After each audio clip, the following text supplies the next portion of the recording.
Thank you for listening to the Allender Center podcast. I'm Dr. Dan Allender. And I'm Rachel Clinton Chen. We're fiercely committed to providing hope and healing to a fragmented world.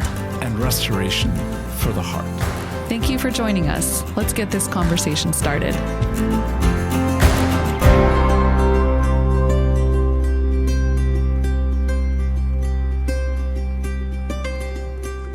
There is nothing more fun than talking about marriage, at least some days. And my great privilege is to be with my beloved wife, Becky. Hi, Beck. Hey, so good to be with you. And dear friends and colleagues, Steve and Lisa Call from Reconnect Institute. So fun to work with the two of you as well. So welcome.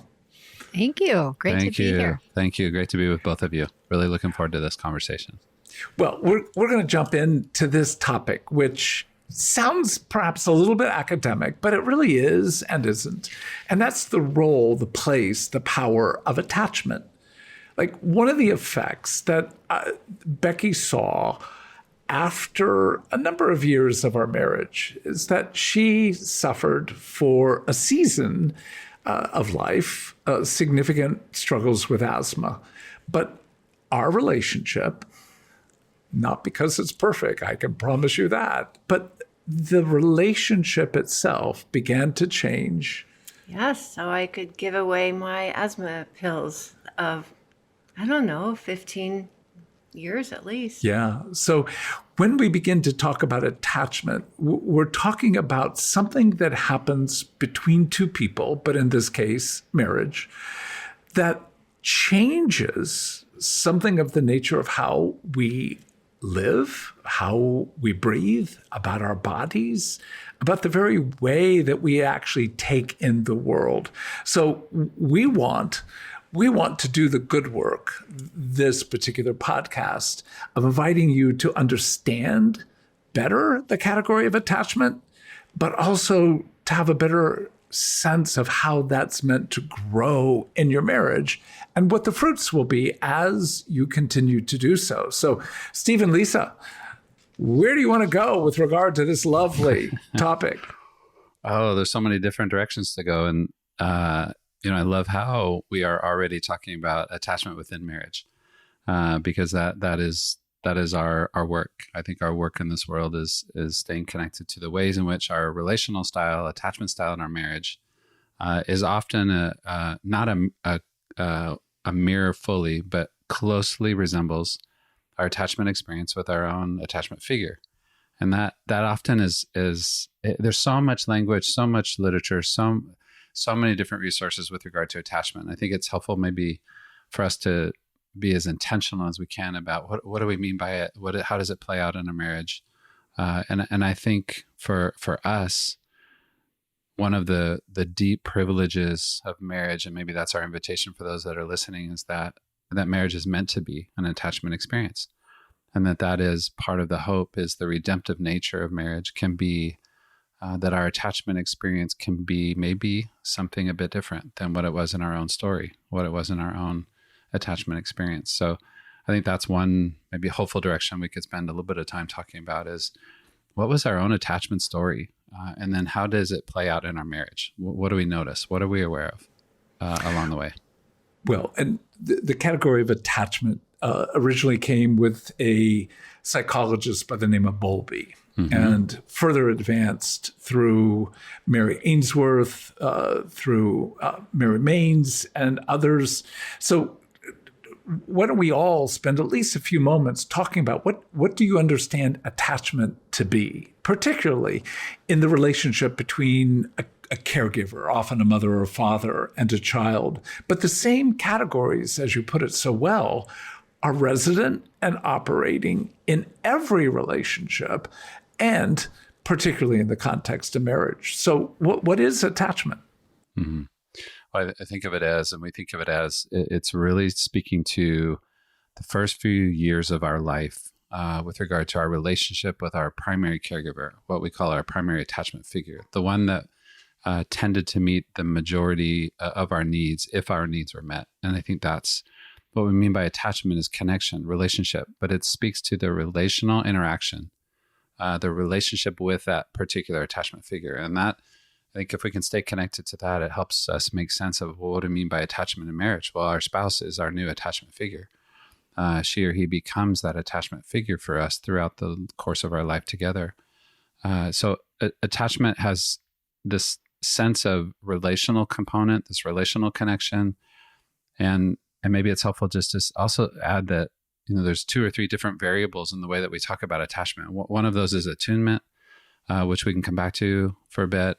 The other would be the consistency of the attachment figure, and then also the availability of the attachment figure. And those 3 variables, components, our characteristics play such a significant role in how we see the world, what Bowlby referred to as internal working model, the sense of, how do I make sense of the world? Well, I make sense of the world by that early attachment experience. What was true for me or what wasn't true for me? How were my needs responded to? How did she or he tend to respond or stay or become attuned or misattuned to the needs that I often had as a young child? So it carries into our marriage. And I think for many couples, that's often, what? How could this be? How could Lisa, my interaction with Lisa, actually be a reenactment of what was true in the early stories for me within attachment? And I think that's where so many couples can get stuck, is they're often, what? This can't be true. This can't be a part of what we're experiencing in this moment. It's actually part of the story that I endured. So Becky, what do you think of as attunement then? Well, I was still with the other thought, attunement. I think when I ask you to be attuned, you are very attuned and listening to me. When I think of attunement, as far as attachment with my primary caregiver, I think of a mother who is very preoccupied and very driven in other realms than motherhood. And Lisa, I cut you off. So sorry. You were about to say. I was just going to say it. I think there were 2 really profound areas within our marriage that when we first began to explore this idea of attachment, and I think it helped us to really understand maybe where our frameworks are coming from and how they miss each other. And so it gave us a real profound understanding of why certain things are getting triggered, why certain things aren't working, why certain conversations are leading us down that path again.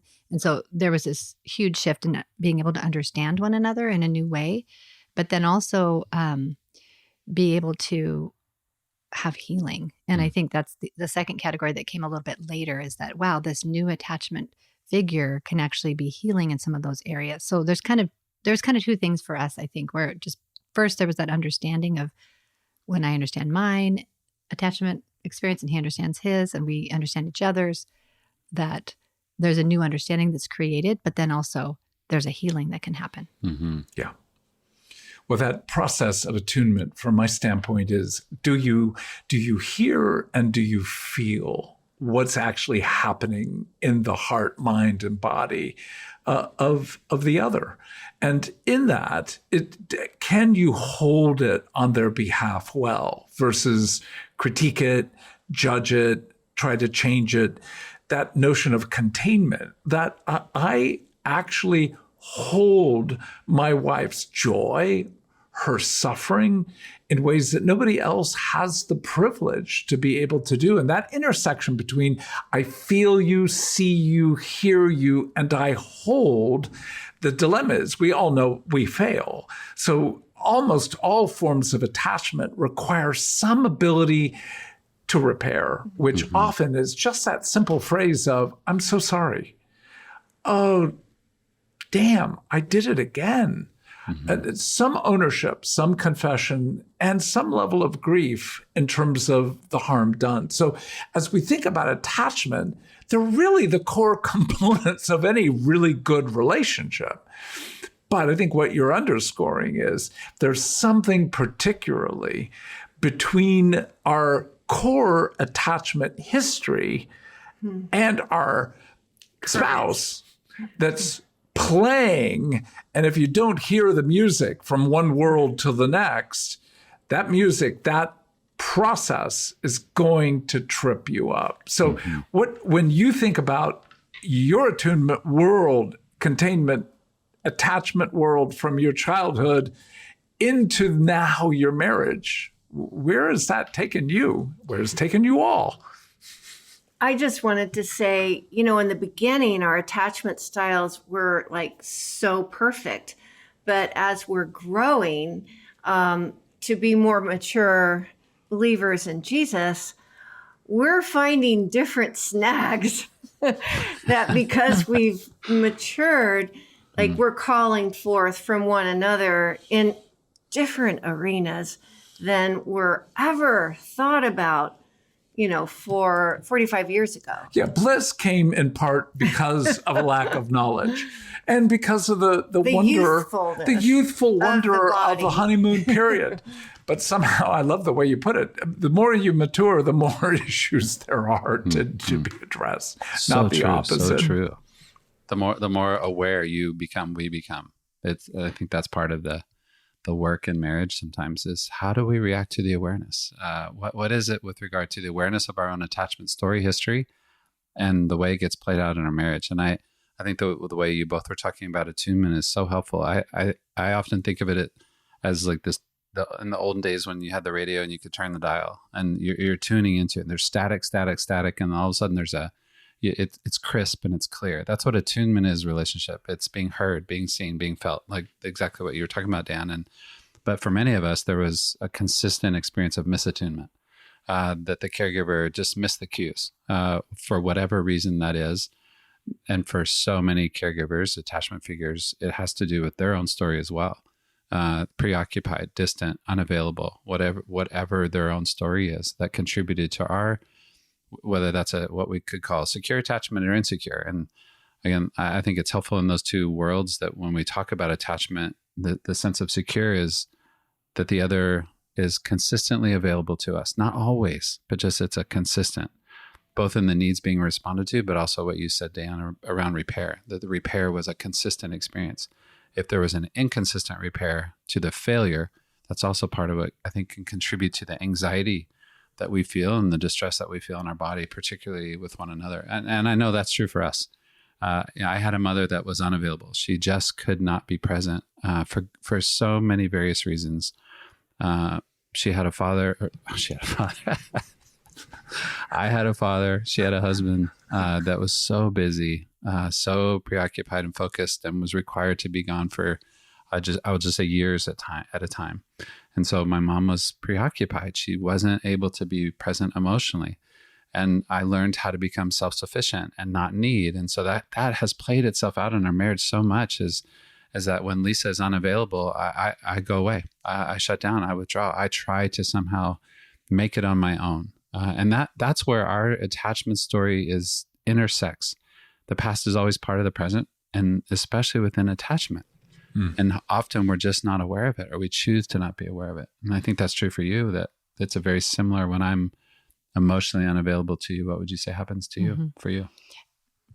Yeah, I really feel it. And it was harder for me to sort of diagnose my own attachment because I felt like my parents were really there for me. And it took me a little bit longer to realize it was the emotional piece that was really lacking, because they were very present and very involved in my life. But then I really did notice that there was something missing in the emotional level. And so definitely plays out when, Steve would become emotionally unavailable, and I would almost get to a panic feeling where I felt abandoned. I felt something more than what was actually happening. It felt very panicky. And so we began to, walk that journey and figure out, wow, that my parents were there, but there was this emotional component that was very lacking, and played right into our dynamic.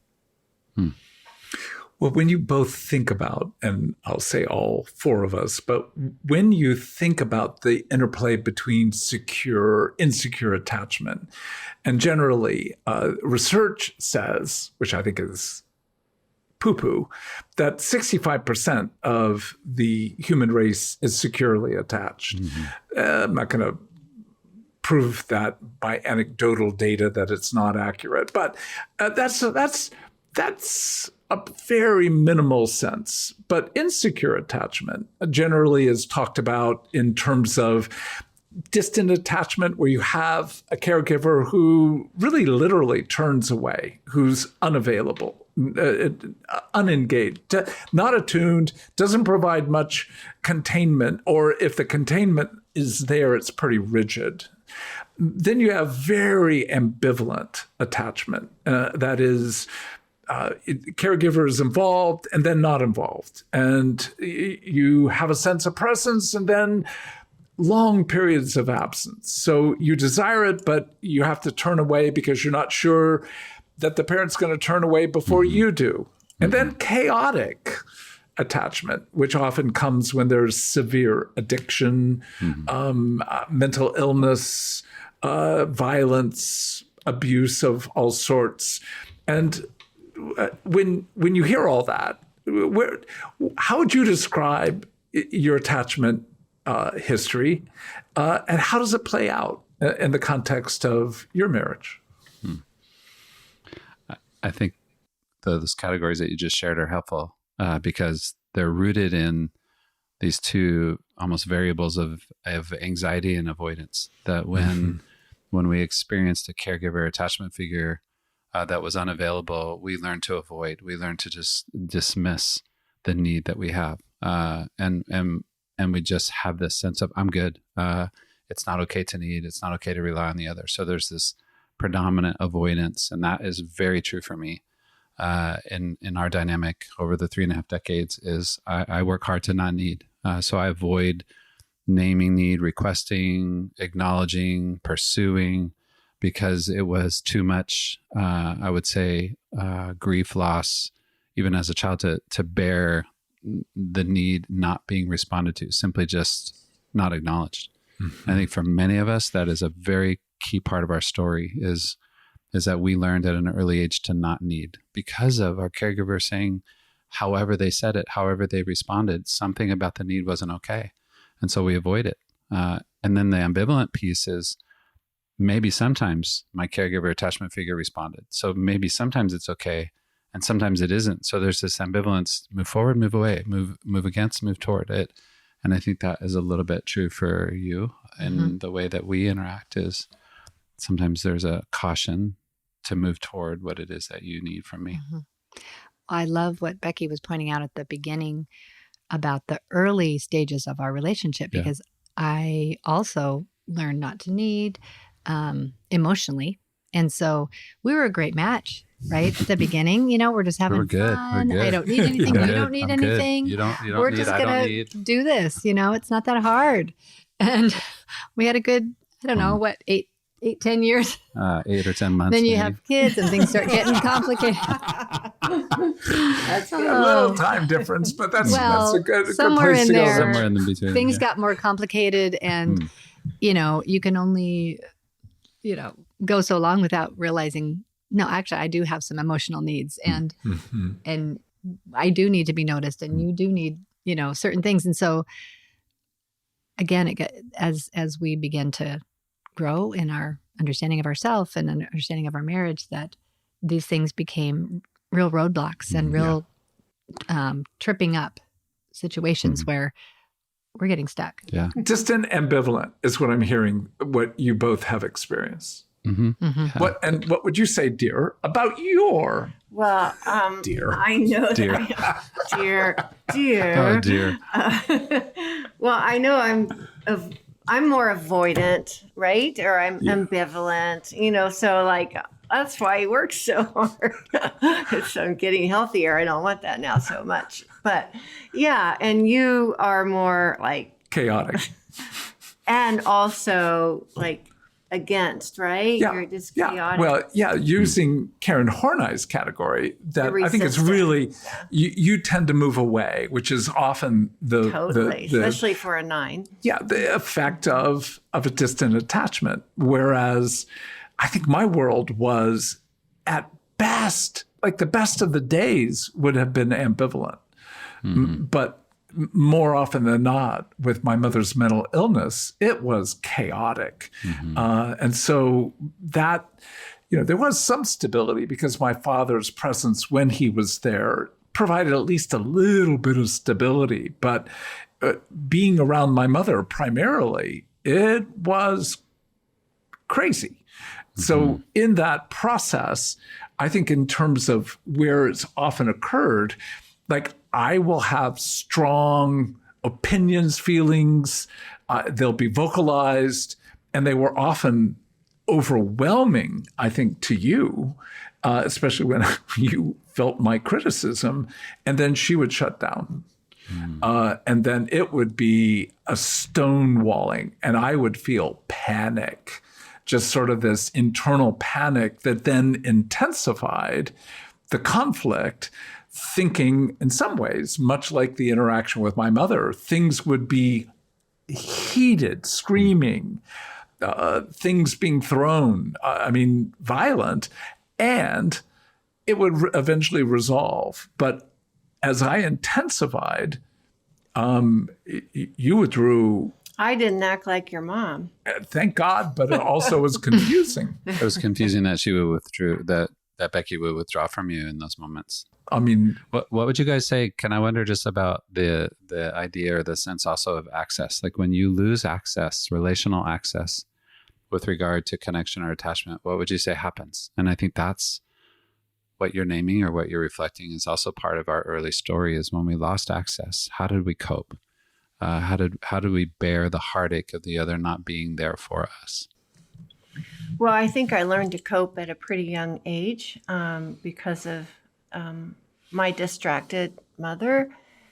I think for us, I was pretty good. As long as he was earning money and passing his exams, but where I noticed I didn't like not having you emotionally like I wanted is when you were like working with a small group of women involved in anti-trafficking around the world, and you were like caring for them. Well, then I could see more than I could normally because I learned. I don't know. It's I love his excellence and what he's done, but I think I see that as good for both of us. But for me to really enter back in, I need to be angry.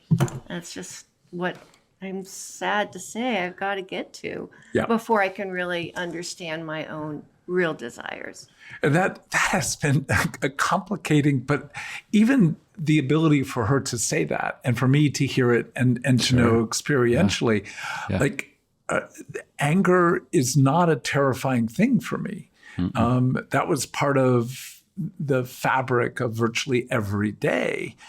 Now, I think in terms of our attachment history growing together, more attunement, more containment, more repair, like she's angrier. And that sounds, I'm sure, to some people like, oh, that sounds miserable. And it's like, no, this opens the door to a level of engagement that we didn't have before, in part because of our different attachment structures, not actually having ground to really understand and honor and feel on behalf of the other, the effect of the past on the present. I think one of the things too that you named around chaos is that almost that fourth style of attachment around fear. It's fear. It's fearful. It's a fear-based relational response. And for many of the people that are in our world, but I think many listening, that's a familiar experience for them, whether that was their own story, their own experience of violence or abuse, that carried into the way in which they live in the world as an adult, that fear dominates. There is no capacity to trust what we are called or invited to trust the other, that the sense of safety, there is no safety. And so it's a lifetime of work to cultivate safety that because of that early experience around loss of privilege, loss of safety, loss of body in a way that was so dishonoring. And so I think that's part of, for many adults that carry that fear, that heightened level of fear into their marriage, that can create so much disruption for them. Well, and fear for most people at least that I have worked with, so much more is fear of abandonment. That you have turned away from me. What was true with regard to my world, though that was there very much with regard to my father, with my mom, it was much more the fear of being absorbed and consumed by this needy, empty, desperate, at times furious presence, that constant sense of, I've got to fill you. And I think in some ways, as you said, for both of you earlier, like our relationship worked really well because Becky in that season didn't need much. And I was comfortable with not having to give much. So our relationship... You were more than comfortable. You were overjoyed. But no, you did. I always felt that you gave me a lot. Totally. Truly. I'm grateful for both truths, that there was a lot given, but you also know it was like a relief. Like, here's a woman who doesn't need much. This is a taste of Eden. And I was committed not to nag or anything. So when you worked and preached at the church, you would read a whole Ludlum novel in a weekend. I'm like, I'm so good, not asking a thing, even though we have a baby. Yeah, I saw that. That's awesome. But so there was a problem starting to read around 2:00 in the afternoon on Friday, reading all the way through I wouldn't go till to sleep. Saturday night, and then doing a little bit of slumber before I would go teach and preach in the morning. I was really a mess. Sorry. I think that speaks so much, though, to how we learned in our own story to cope within and our marriage. You know, when we don't have access, when we can't have need, it sets us up. And maybe that's part of the bind for many of us. Is the bind of marriage is that it earlier on, maybe sometimes it's such a profound reenactment of what was in our own story, and now do we have the courage and the integrity even to imagine or envision something different between us? What is the hope of marriage? I think it is about the invitation for me, you, I, we to be what wasn't true for our spouse. Yeah. Well, that's a lovely turn to begin to say what's involved in growing attachment. And, at least what we've been wanting for the listener to engage is, until you name what's actually been true, there's almost no possibility of having that opportunity for intentional corrective engagement to change. But beyond that obvious, you've got to be able to name how you have been shaped within the world that was both very broken, likely beautiful, but still brought some degree of harm. What's involved for you both, for Becky and I, and for the people that we've been privileged as therapists to work with? What's involved in this transition to a deepened attachment structure? Well, I think the major and or foundational shift potentially is what you've just named, is awareness. We cannot change the dynamic or the interaction between us if we're unaware, choose to be unaware around our own story. And it takes tremendous work, I think, for us to get to that place of what's happening in my body, what's happening in your body, to be curious. I think curiosity is so essential too. Curiosity around story, curiosity around attachment. There was, for us, I think in this last year, it was a pretty significant shift, I think, relationally for us when Lisa became more aware of a particular story, when there was conflict in your home, and your mom would often go to the room and close the door, and that picture of Lisa being 6, 7, 8 in the hallway with the door closed has so profoundly shifted the ways in which I, not always, but I think have been just a bit more intentional in not literally closing the door. That there's something about the access to that young part of her in that story that I don't want to be the one that harms. I don't want to be the one that reenacts the loss that she endured. And I think that's part of our invitation, both in our own marriage, is how will the awareness of story shift or change a potential dynamic between us? And that has been, I think, a significant example, but it also took freaking courage for Lisa, for you to name that story, to share that part of her journey, the familiarity of the loss of access and how it got to that point. Yeah, I think just the framework of attachment is so helpful, because I think in our, mind, our false Eden way of thinking that marriage, as we grow, it's just going to get more and more peaceful, or we're just going to get more and more connected. And it's really pretty much the opposite. And I like, that Becky was saying what's healthy for her is actually learning to express my anger. It's like learning to have a strong voice that I didn't have. And for me, what's healthy for me is learning to be sad and not make excuses for it or judge it or try to make it go away. That's something that... To not be shamed for it. Not be shamed for it. And so that's something that... And so it almost feels like going backwards in a way, that we're learning to have these childlike feelings that we maybe didn't have, right? And so to understand that dynamic, that no, we're actually growing. I'm getting angrier and sadder, and it's kind of a backwards. Okay for me. It's like an upside down world, but there's that vulnerability and that safety that grows just when we're able to grow in that and express that and become who we actually were meant to be. That we had to put a halt on that. We had to put close that down, shut that down, that part of us. And we're invited to actually be wholly who we are because of this model of attachment. Like, we can understand where it's coming from and we can understand where we're going with it. I just love what you said about we have to grow younger, something like that. We have to go backwards. We have to catch those places in our own being that were stifled or hurt at different young ages.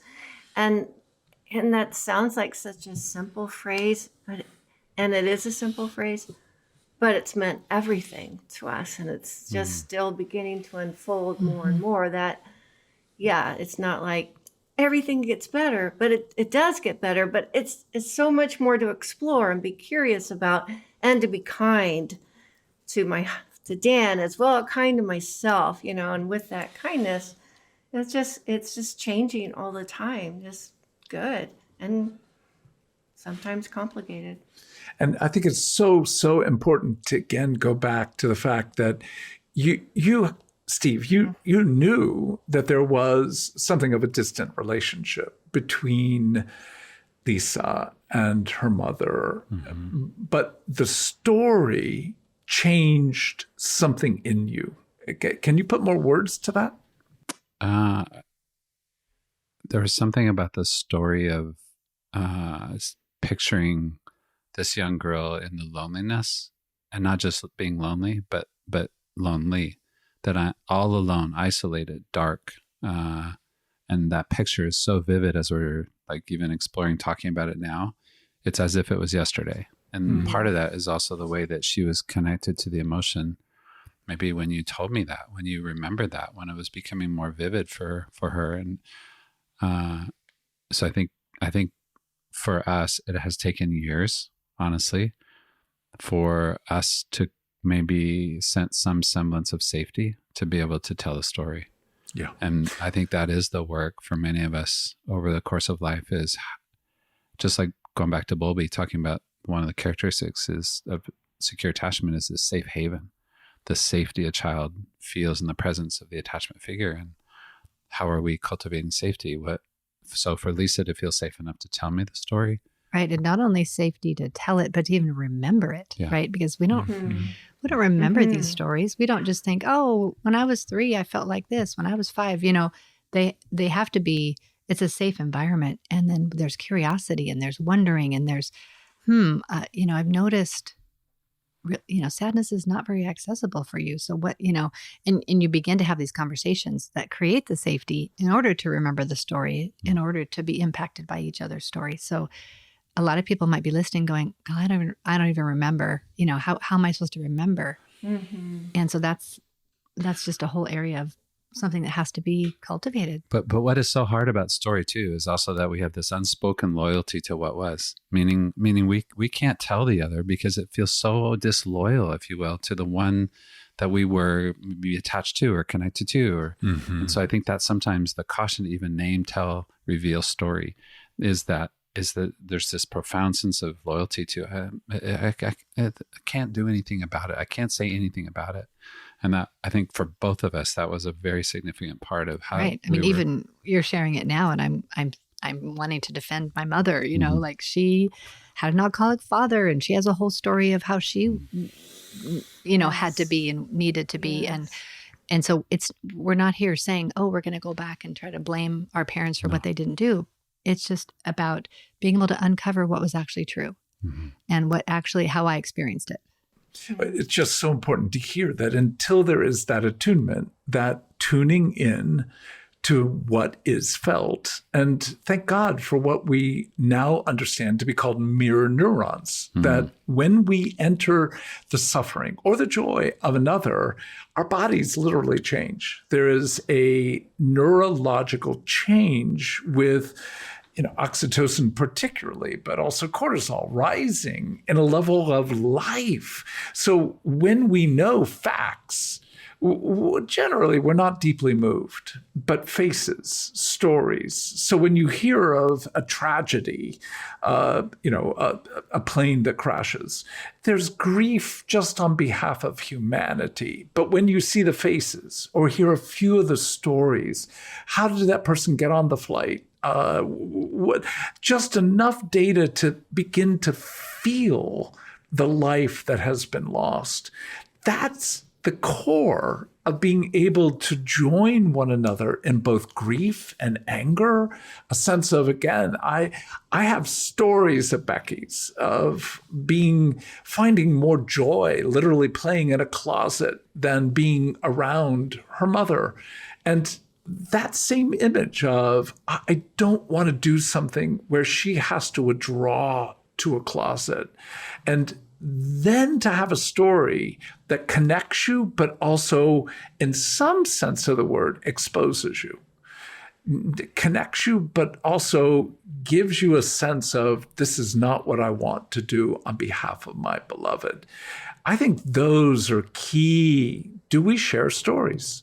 Do we actually feel and suffer the story? Do we explore more of the story and do so with respect and honor, not blame, as you put it so well, Lisa, but with a sense, again, of grief, but also of anticipation that we can actually grow in and through this to love one another more?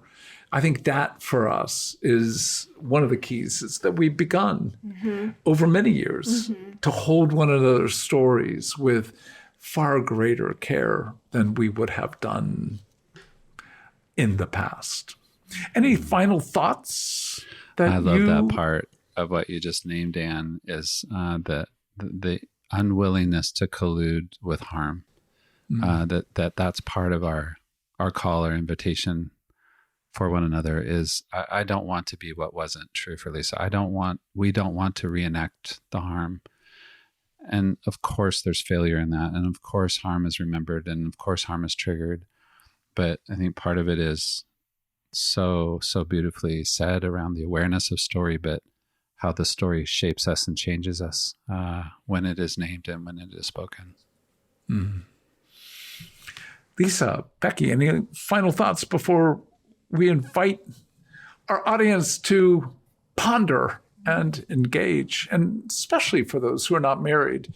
So important to hear that a good therapeutic relationship is an attachment relationship. Good friends are a deep attachment. So this is a reality uniquely true in the context of marriage, but not in one sense isolated only in one's marriage. That's well said. No, this was really fun. Thank you. Thanks for joining us, Steve and Lisa. It's really fun. Well, I would just say, when we began to engage this in our marriage, that it really took a sharp turn, and we just had more wholeness in our marriage. And I know you guys feel the same.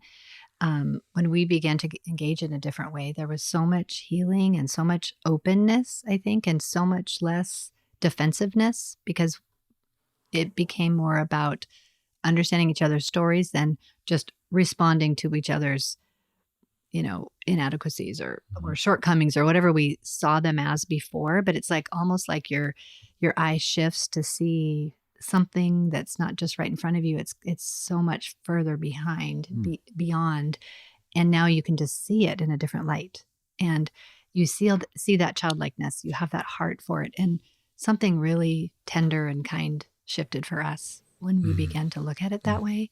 So if people are listening and they're wondering, I don't know, this sounds hard or whatever, but it just, the fruits are so worth it to just begin, how uncomfortable and awkward it is to begin these conversations, that there is so much fruit and there's so much goodness and kindness in store when we begin on this journey, I think. Yeah. Yeah. Well, it's one of the reasons why Becky and I have so enjoyed being able to co-labor with both you, Steve, and Lisa. Your labor in and for the Reconnect Institute, the book Reconnect, and our labor together, conferences, etc. If we didn't do the work between one another as a couple, there would just be no way to be able to play together with another couple that's not being able or not willing to engage the same realities. So I think it's been as we've seen how you've grown, I think we have grown, and I hope that would be true as well, vice versa. So true. It's the invitation to couples to begin to go, these are not categories for you to leave, in your own thinking. It's meant to be a conversation, and not just a conversation between the two of you. This is conversations in your Bible study, in your small group, when you go out for a couple with another couple for dinner. Maybe not the first conversation, but these are the things that will help one another make the move to enjoying not only one another, but ultimately the ultimate attachment presence is the presence of Jesus. And as we're talking about attachment, it's not a lot different to be able to say God's attunement, God's containment, God's invitation for us to know repair is the context to be able to say, this is how we're meant to live in all relationships. So again, thank you. Thank you all 3 and 4. Oh, we're grateful. Thanks for inviting us, and so good to have a conversation with you both. Yes. The Allender Center podcast is produced by the Seattle School of Theology and Psychology. If you'd like more information about the Allender Center, you can look at theallendercenter.org.